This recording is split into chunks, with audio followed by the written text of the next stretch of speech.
Office আদালতে যারা ঘুষ বাণিজ্য করেন, আবার মামলা বাণিজ্য অনেকে করেন, তাদের প্রতি আমাদের আন্তরিক অনুরোধ, ভাই কাজগুলা করিয়েন না। আমাদের শহীদদের আত্মা কষ্ট পাবে। আর আমাদের জীবন্ত সন্তানেরা যারা শহীদ হওয়ার নিয়ত করে ঘর থেকে বের হয়ে রাস্তায় সেদিন লাখো লাখো সন্তান, কোটি কোটি সন্তান নেমেছিল, তারা অন্তরে বড় কষ্ট পাবে। তাদেরকে কষ্ট দেবেন না মেহেরবানি। তবে যদি আমাদের এই বিনয়ী অনুরোধ কেউ না মানে, তাহলে তাদের জেনে রাখা উচিত যুদ্ধ আমাদের শেষ হয়নি।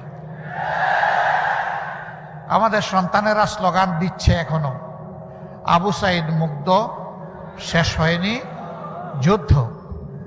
বেশ কিছুক্ষণ পরে আবার জবান ফুটিয়ে কেঁদে কেঁদে বলল, আমি তো 6 মাসের অন্তঃসত্ত্বা, আমার গর্ভের সন্তানের কি হবে?